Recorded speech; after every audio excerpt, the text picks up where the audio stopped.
اعوذ باللہ من الشیطان الرجیم بسم اللہ الرحمن الرحیم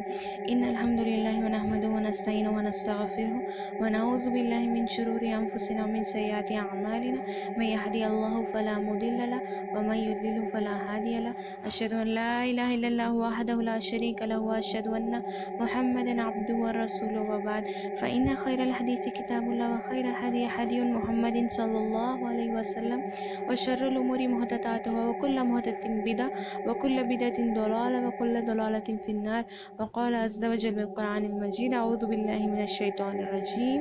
رب اشرح لي صدري ويسر لي أمري واحلل عقدة من لساني يفقهوا قولي يا رب العالمين اللهم صل على محمد وعلى آل محمد كما صليت على إبراهيم وعلى آل إبراهيم إنك حميد مجيد اللهم بارك على محمد وعلى آل محمد كما باركت على إبراهيم وعلى آل إبراهيم إنك حميد مجيد۔ سب کو السلام علیکم ورحمۃ اللہ وبرکاتہ۔ ہم لوگوں نے پچھلے ایپیسوڈ میں دیکھا تھا کہ کیسے رسول صلی اللہ علیہ وسلم کے دونوں چہیتوں کا انتقال ہو جاتا ہے اور ایک ہی سال میں، اسی لیے وہ سال کو کیا کہتے ہیں؟ عام الحزن کہتے ہیں۔ وہ نبوت کا 10واں سال تھا، یعنی کہ رسول صلی اللہ علیہ وسلم نبی بننے کے بعد 10واں سال تھا وہ، اور وہ سال رسول صلی اللہ علیہ وسلم کے دونوں چہیتے، ایک چہیتے چاچا اور ایک چہیتی بیوی، دونوں کا انتقال ہو جاتا ہے، اور یہ سال اسی لیے عام الحزن کہا جاتا ہے۔ اور رسول صلی اللہ علیہ وسلم کے ساتھ کیا ہوا ہم دیکھے تھے، وہ شدید وہ تکلیفوں کی وجہ سے، جو بائیکاٹ ہوا تھا، ان تکلیفوں کی وجہ سے وہ لوگ رسول صلی اللہ علیہ وسلم کے چاچا جان اور ان کی پیاری بیوی خدیجہ رضی اللہ عنہا کا دونوں کا بھی انتقال ہو جاتا ہے اسی بائیکاٹ کی وجہ سے۔ تو اب رسول صلی اللہ علیہ وسلم چاہ رہے تھے، اب اسلام کے لیے کچھ بیس ڈھونڈنا چاہ رہے تھے۔ مطلب اب قریش کے لوگ اتنے سال تھے رسول صلی اللہ علیہ وسلم، 10 سال، اور یہ قریش کے لوگ کچھ بدل رہی نہیں ہیں، اسلام قبول بھی نہیں کر رہے، تکلیفیں اور اذیتیں بڑھ رہی ہیں، لیکن یہ لوگ کمپرومائز ہی نہیں ہو رہے کدھر سے بھی۔ تو رسول صلی اللہ علیہ وسلم چاہتے تھے کچھ اسلام کے لیے بیس ہونا، مطلب کچھ اسلام کی شروعات کہیں سے ہونا، اسی لیے رسول صلی اللہ علیہ وسلم چاہ رہے تھے اسلام کو قائم کرنے کے لیے کوئی جگہ چاہیے۔ اب یہاں قریش میں یہ لوگ اسلام پہ چلنے نہیں دے رہے، جو بھی اسلام قبول کر رہے ہیں ان کو تکلیفیں اور اذیتیں، اور یہاں تک کہ قتل بھی کر دیا جا رہا ہے، ان کو اللہ کے راستے میں شہید بھی کر دے رہے۔ تو رسول صلی اللہ علیہ وسلم کے خواب میں بتایا جاتا، ان کو کچھ جگہیں بتائی جاتی، تو رسول صلی اللہ علیہ وسلم سمجھتے شاید وہ طائف ہے، تو رسول صلی اللہ علیہ وسلم طائف کو جاتے ہیں اپنے سب سے چہیتے کو لے کر۔ زید بن حارثہ رضی اللہ عنہ رسول صلی اللہ علیہ وسلم کے بہت زیادہ چہیتے صحابی تھے، تو یہ رسول صلی اللہ علیہ وسلم میں منہ بولا بیٹا بھی کہتے تھے ان کو، مطلب رسول صلی اللہ علیہ وسلم نے ان کو گود لیا تھا۔ آگے چل کر ہم دیکھیں گے کہ ان کو یہ زید بن محمد صلی اللہ علیہ وسلم کہتے تھے، لیکن آگے چل کر ان کو زید بن حارث کہہ دیا گیا۔ کیوں؟ اس کے اوپر بھی ایک واقعہ ہے، انشاءاللہ ہم دیکھیں گے، اور اللہ تعالیٰ نے اس کے اوپر قرآن کی آیت نازل کر دی تھی ان کے اوپر، اور صرف ایک ہی واحد صحابی ہے جن کا نام قرآن میں لیا گیا ہے، وہ ہے زید بن حارث رضی اللہ عنہ۔ کتنی بڑا مقام کی بات ہے نا، قرآن میں کسی صحابہ کا نام آنا، سب کے اوپر واقعے اترے ہیں، لیکن کسی کا بھی نام نہیں لیے تھے اللہ تعالیٰ قرآن میں سوائے ایک صحابہ کے، تو بہت مقدس صحابہ تھے یہ زید بن حارث رضی اللہ عنہ۔ تو ان کے ساتھ رسول صلی اللہ علیہ وسلم جاتے ہیں طائف کو، وہاں پر کچھ طائف کے جو بادشاہ ہوتے ہیں، 3 بادشاہ ہوتے ہیں، ان کے نام یہ ہوتے ہیں عبد علی ابن عمرو، مسعود ابن عمرو، حبیب ابن عمرو۔ تو یہ 3 بھائیوں کو جا کے رسول صلی اللہ علیہ وسلم اسلام کے بارے میں ان کے سامنے رکھتے ہیں، اور اسلام کے ایک اللہ تعالیٰ کی عبادت کے بارے میں بتاتے ہیں، وہ کیسے اللہ تعالیٰ کی طرف سے نبی بنا کے لوگوں کی طرف، اللہ تعالیٰ نے ان کو لوگوں کی طرف نبی بنا کر بھیجا ہے کہہ کر اسلام کے بارے میں سکھاتے ہیں، قرآن کی آیتیں پڑھ کے سناتے ہیں، اور قریش میں جو بھی مسلمانوں کے ساتھ ہو رہا ہے تمام چیزیں رسول صلی اللہ علیہ وسلم یہ تینوں کو سمجھاتے ہیں، اور یہ بھی کہتے ہیں، وہ لوگ انکار کر دیتے ہیں۔ مطلب سبحان اللہ، رسول صلی اللہ علیہ وسلم اتنی محنت سے آئے مکے سے طائف کو، مکے سے طائف آج کے جیسا 1-2 گھنٹے کا سفر نہیں ہے، اس وقت پیدل چلتے ہوئے گئے تھے رسول صلی اللہ علیہ وسلم، تو کہیں دنوں کا سفر تھا اور وہاں پر گئے اور انہوں نے اسلام قبول نہیں کیا، اسلام کا یہ میسیج قبول نہیں کیا. تو رسول صلی اللہ علیہ وسلم نے کہا کہ کوئی بات نہیں، اگر تم لوگ اسلام کا پیغام قبول نہیں کر رہے ہو تو کوئی بات نہیں، بس مجھ پر ایک فیور کرنا کہ تم لوگ یہ بات جو ہے قریش کے لوگوں کو مت بتانا کہ میں یہاں پر آیا ہوا ہوں، کیونکہ قریش اور قریش یعنی کہ مکے والے اور طائف کے بیچ اتنی نہیں جمتی تھی، تھوڑی انبن تھی لوگوں کے بیچ. تو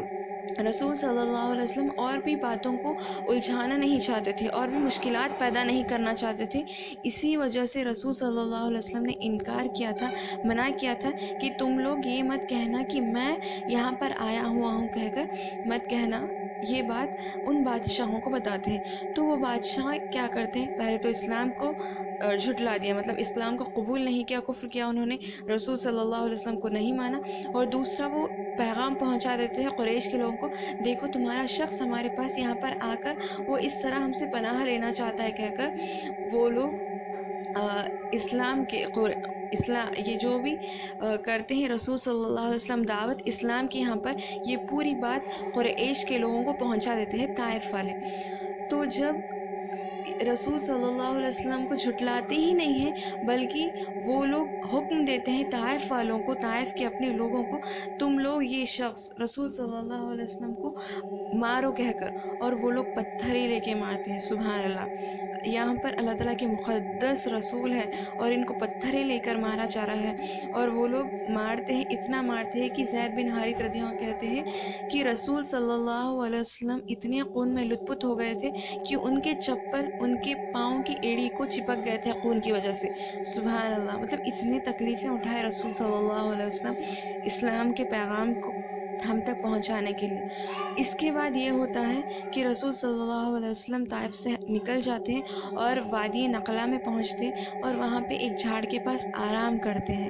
جب رسول صلی اللہ علیہ وسلم ایک جھاڑ کے پاس آرام کرتے ہیں تو دور سے عتبہ ابن ربیعہ اور شیبہ ابن ربیعہ، یہ دونوں کا ایک باغ تھا طائف میں، تو یہ لوگ دور سے دیکھتے ہیں اور یہ لوگوں کو رسول صلی اللہ علیہ وسلم کے اوپر ترس آتا ہے اور یہ لوگ اپنے غلام الدوس نامی ایک غلام کو بھیجتے ہیں انگور دے کر، جاؤ جا کر اس شخص کو دے کے آؤ کہہ کر. اور الدوس جاتے ہیں اور رسول صلی اللہ علیہ وسلم کو انگوریں دیتے ہیں. تو رسول صلی اللہ علیہ وسلم کیا کہتے ہیں، بسم اللہ بول کر کھانا شروع کرتے ہیں، بسم اللہ کہتے ہیں اور کھانے لگتے ہیں. تو الدوس کہتے ہیں یہ کیا کہہ رہے ہو تم، یہ تو طائف اور قریش کے لوگ کوئی بھی ایسا الفاظ استعمال نہیں کرتے، تم ایسا الفاظ کیوں استعمال کر رہے ہو؟ تو رسول صلی اللہ علیہ وسلم فرماتے ہیں میں نے کیا کہا، میں نے کہا بسم اللہ، شروع اللہ کے نام سے، تو یہ کیا غلط ہے؟ اور تم کہاں سے ہو کہہ کر محمد صلی اللہ علیہ وسلم اس غلام کو پوچھتے ہیں. تو یہ شخص فرماتا ہے کہ میں نینوا سے ہوں، یعنی کہ عراق سے ہوں، جو یونس علیہ السلام کا ہے. میں عراق سے ہوں، میں نینوا سے ہوں، میں عراق سے ہوں کہہ کر یہ شخص بتاتے ہیں. تو محمد صلی اللہ علیہ وسلم فرماتے ہیں اچھا یہ وہی تو ہے میرے بھائی یونس ابن متہ کی جگہ ہے، یہ وہاں پر نبی بنا کے بھیجے گئے تھے کہہ کر محمد صلی اللہ علیہ وسلم فرماتے ہیں. تو وہ شخص کہتا ہے تمہیں کیسے پتہ، یہ ایک نبی کو ہی پتہ ہونا چاہیے. تو محمد صلی اللہ علیہ وسلم قرآن کی کچھ آیتیں پڑھ کر سناتے ہیں یونس علیہ السلام کے بارے میں، تو وہ ایمان لا لیتے ہیں. یہ ایک شخص تھے جو ایمان لائے اور یہ حدیث جو تھی مرسل تھی، یعنی کہ یہ صحیح حدیث نہیں تھی، اس کی جو حدیث تھی یہ مرسل تھی. پھر بھی میں نے آپ کے سامنے رکھنا اس لیے ضروری سمجھا کیونکہ بہت ساری سیرتوں کی کتاب میں یہ واقعہ بتایا گیا ہے، اسی لیے میں نے آپ کے سامنے رکھا، ورنہ یہ حدیث مرسل بتائی جاتی ہے. اس کے بعد یہ رسول صلی اللہ علیہ وسلم بہت زیادہ غمگین ہو جاتے ہیں، بہت زیادہ اللہ تعالیٰ سے اپنی کمزوریوں کا شکایت کرنے لگتے ہیں. یہاں پر دیکھیے رسول صلی اللہ علیہ وسلم یہ نہیں بول رہے، حالتوں کی شکایت نہیں کر رہے، رسول صلی اللہ علیہ وسلم اپنی کمزوریوں کی شکایت کر رہے ہیں. اور ہم کیا کرتے ہیں، جب کوئی کام ہم سے نہیں ہوتا تو ہم اپنی کمزوریاں نہیں دیکھتے بلکہ ہم حالت پہ ڈال دیتے ہیں، حالتوں کی شکایت کرتے ہیں، دوسروں کی شکایت کرتے ہیں، لیکن ہم اپنے کمیوں کو نہیں دیکھتے. یہاں پہ رسول صلی اللہ علیہ وسلم اتنی اچھی طریقے سے پیغام کو پہنچانے پر بھی اپنی کمزوریوں کی شکایت کرتے ہیں اللہ تعالیٰ سے. اللہ تعالیٰ کی شکایت کرنا غلط بات ہے، مطلب اللہ تعالیٰ سے شکایت کرنا بہت اچھی بات ہے. اللہ تعالیٰ سے اپنی کمزوریوں کا شکایت کر رہے تھے رسول صلی اللہ علیہ وسلم. تو اتنے میں ہی اللہ تعالیٰ کے مقدس نبی تھے نا، تو اتنے میں ہی رسول صلی اللہ علیہ وسلم کے پاس اللہ تعالیٰ فرشتوں کو بھیجتے ہیں۔ جبرائیل علیہ السلام آتے ہیں ملک الجبال کو لے کر۔ ملک کا مطلب ہوتا ہے فرشتہ، جبال کا مطلب ہوتا ہے پہاڑ، مطلب پہاڑوں کے فرشتوں کو بھیجتے ہیں رسول صلی اللہ علیہ وسلم کے پاس اللہ تعالیٰ جبرائیل علیہ السلام کے ساتھ، اور جبرائیل علیہ السلام فرماتے ہیں اے اللہ کے رسول صلی اللہ علیہ وسلم آپ حکم دیجئے، یہ پہاڑوں کے فرشتے ہیں، ملک الجبال ہے، آپ حکم دیجئے، یہ طائف اور مکہ دو پہاڑوں کے بیچ میں ہے، اگر آپ حکم دیں گے تو یہ دونوں پہاڑوں کو ایک کر دیا جائے گا اور ان کے لوگوں کو ریزہ ریزہ کر دیا جائے گا۔ مطلب آپ یہ مکے والے آپ کو 10 سال سے تکلیفیں اور اذیتیں دے رہے، اور یہ طائف والوں نے جو آپ کے ساتھ طریقہ جو آپ سے سلوک کیا ہے یہ بہت برا تھا، اللہ تعالیٰ کو بہت غصہ آیا ہے، اس لیے اللہ تعالیٰ نے ملک الجبال کو بھیجا ہے محمد صلی اللہ علیہ وسلم آپ حکم دیجئے، بس طائف اور مکے دونوں لوگوں کو ہم ریزہ ریزہ کر دیں گے آپ کے حکم سے، کہہ کر ملک الجبال اور جبرائیل علیہ السلام فرماتے ہیں۔ تو محمد صلی اللہ علیہ وسلم کی اچھے اخلاق دیکھیے، رسول صلی اللہ علیہ وسلم کو جب بھی بد دعا کرنے کا موقع دیا جاتا، رسول صلی اللہ علیہ وسلم ہمیشہ دعا کرتے، ہمیشہ رسول صلی اللہ علیہ وسلم اچھائی کو چنتے تھے۔ رسول صلی اللہ علیہ وسلم فرماتے ہیں مجھے امید ہے کہ ان کی آنے والی نسل لا الہ الا اللہ محمد الرسول اللہ کہے گی، کہہ کر محمد صلی اللہ علیہ وسلم انکار کر دیتے ہیں ایسی حرکت کرنے سے۔ مطلب اتنا اچھا موقع تھا محمد صلی اللہ علیہ وسلم کے پاس، اگر ہمیں کوئی مارتا ہے تو ہم اس کو بدلہ لینے تک اس کا انتظار کرتے ہیں، یہاں پر رسول صلی اللہ علیہ وسلم کو بدلہ لینے کا موقع ملا، پھر بھی رسول صلی اللہ علیہ وسلم بدلہ نہیں لے رہے بلکہ ان کے حق میں دعا کر رہے ہیں، اور سبحان اللہ، اللہ تعالیٰ دعاؤں کو قبول کرنے والے ہیں، محمد صلی اللہ علیہ وسلم کی دعا قبول کرتے اللہ تعالیٰ۔ اور آج دیکھیے کتنے لوگ طائف کو جائیں گے تو وہاں پورے مسلمان ہی پائیں گے آپ لوگ، تو اس طرح محمد صلی اللہ علیہ وسلم کی دعا اللہ تعالیٰ قبول کرتے۔ پھر رات کے وقت یہ ہوتا ہے، یہ ایک واقعہ دیکھ کے انشاءاللہ آج ختم کریں گے۔ محمد صلی اللہ علیہ وسلم تہجد کی نماز پڑھتے رہتے رات کے وقت وادی نخلا میں، تو رسول صلی اللہ علیہ وسلم جب نماز پڑھتے رہتے، قرآن پڑھتے رہتے، تو جنوں کی ایک جماعت وہاں سے گزرتے رہتی اور رسول صلی اللہ علیہ وسلم کے کلام کو سنتی اور وہ اپنا لیتی ہے اور سنتی ہے اور ایک دوسرے کی طرف ڈرانے لگتی ہے۔ ہم تو اس کلام سے محروم تھے آج تک، مطلب اللہ تعالیٰ نے قرآن میں کہا ہے کہ ہم نے جنوں اور انسانوں کو پیدا کیا ہے الا لیعبد، ہم نے نہیں پیدا کیا جنوں اور انسانوں کو سوائے الا لیعبد، سوائے ہماری عبادت کے، مطلب انسان ہی نہیں بلکہ جن بھی عبادت کرتے ہیں۔ محمد صلی اللہ علیہ وسلم صرف انسان کے طرف ہی نہیں بلکہ تمام وما ارسلناک الا رحمۃ للعالمین، تمام جہان والوں کے لیے محمد صلی اللہ علیہ وسلم نبی بنا کر بھیجے گئے ہیں۔ تو محمد صلی اللہ علیہ وسلم کو اللہ تعالیٰ بتاتے ہیں کہ یہ سورہ احقاف میں ہے، اور اللہ تعالیٰ سورہ جن میں پورا یہ واقعہ ہی بتائے، سورہ جن 29 پارے میں ہے، آپ لوگ ایک بار دیکھیے گا۔ سورہ احقاف میں بھی اللہ تعالیٰ اس کے بارے میں بتائے جو 26 سورہ میں ہے، جو 26ویں سورہ میں ہے۔ تو اللہ تعالیٰ یہ فرماتے ہیں وَإِذْ صَرَفْنَا إِلَيْكَ نَفَرًا مِّنَ الْجِنِّ يَسْتَمِعُونَ الْقُرْآنَ فَلَمَّا حَضَرُوا قَالُوا أَنصِتُوا فَلَمَّا قُضِيَ وَلَوْا إِلَىٰ قَوْمِهِمْ مُنذِرِينَ، تو جب انہوں نے سنا، اے محمد صلی اللہ علیہ وسلم ہم نے بھیجا تھا کچھ جنوں کی جماعت کو آپ کی طرف، اور انہوں نے قرآن کو سنا اور وہ لوگ سنے خاموشی سے، اور جب قرآن آپ نے ختم کر دی تو وہ اپنی طرف ڈرانے والے بن کر نکل گئے، مطلب ایک دوسرے کو ڈرانے لگے قرآن سے، دیکھو یہ قرآن حق پر ہے کہہ کر، اور انہوں نے کہا قولوا یا قومنا،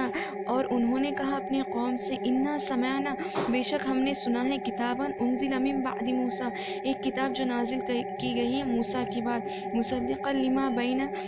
یدیہ یہدی الی الحق والی طریق مستقیم، کہ وہ تصدیق کرنے والی ہے پچھلی کتابوں کی اور وہ حق کی طرف رہنمائی کرنے والی ہے، سیدھے راستے کی طرف رہنمائی کرنے والی ہے کہہ کر یہ قرآن کی آیتیں ہیں۔ یا قومنا، اور اے ہماری قوم، عجیبوا داعی اللہ وآمنوا به یغفر لکم من ذنوبکم ویجرکم من عذاب علیم، تو تم لوگ اس آواز دینے والے یعنی کہ اللہ تعالیٰ کی طرف بلانے والے کی بات سنو اور ایمان لاؤ تو اللہ تعالیٰ تمہارے پچھلے گناہوں کو معاف کر دے گا اور تمہیں دردناک عذاب سے بچا لے گا کہہ کر یہ واقعہ پورا اللہ تعالیٰ اس میں سورہ احقاف میں بتاتے ہیں۔ تو انشاءاللہ اس کے بعد کا واقعہ ہم لوگ آگے دیکھیں گے۔ مجھے کہا گیا تھا، مطلب بہت سارے لوگوں نے کہا تھا کہ چھوٹے چھوٹے ایپیسوڈز بناؤ، میں کوشش کروں گی 10 to 15 منٹس بنانے کی۔ تو آپ لوگ بھی کوشش کریے گا زیادہ سے زیادہ سننے کی اور دوسروں تک پہنچانے کی۔ سبحان ربک رب العزت عما یصفون والسلام علی المرسلین والحمد للہ رب العالمین۔ اگلے ایپیسوڈ میں دیکھیں گے انشاءاللہ معراج کے سفر کے بارے میں، کیسے معراج کا سفر ہوا تھا۔ تو آپ لوگ بہت زیادہ اس دین کو پھیلانے کی کوشش کریے گا، سننے سکھانے والے سے زیادہ اللہ تعالیٰ ہمیں عمل کرنے والے بنائے، آمین اللہم آمین۔ اور آج جمعے کا دن ہے تو سورہ کہف پڑھیے گا ضرور، اور محمد صلی اللہ علیہ وسلم جو ہمارے لیے اتنا کرے ان کے اوپر زیادہ سے زیادہ درود بھیجیے گا آج، کیونکہ اللہ تعالیٰ نے قرآن میں فرمایا ہے یہ محمد صلی اللہ علیہ وسلم کے اوپر زیادہ سے زیادہ درود بھیجا کرو۔ اللہ اور اس کے فرشتے محمد صلی اللہ علیہ وسلم کے اوپر سلامتی بھیجتے ہیں، تو ہم کون ہیں؟ تو ہم لوگوں کو محمد صلی اللہ علیہ وسلم کے اوپر درود بھیجنا چاہیے کہ اللہ تعالیٰ جب تک ہمیں زندہ رکھے، اسلام اور ایمان پہ زندہ رکھے، ہمارا حسن الختام کرے اور ہمیں ہمارے پیارے نبی صلی اللہ علیہ وسلم کے ساتھ اعلیٰ سے اعلیٰ جنت الفردوس کے اعلیٰ مقام میں جگہ عطا کرے، آمین اللہم آمین۔ السلام علیکم ورحمۃ اللہ وبرکاتہ۔ جزاک اللہ خیرا کثیرا۔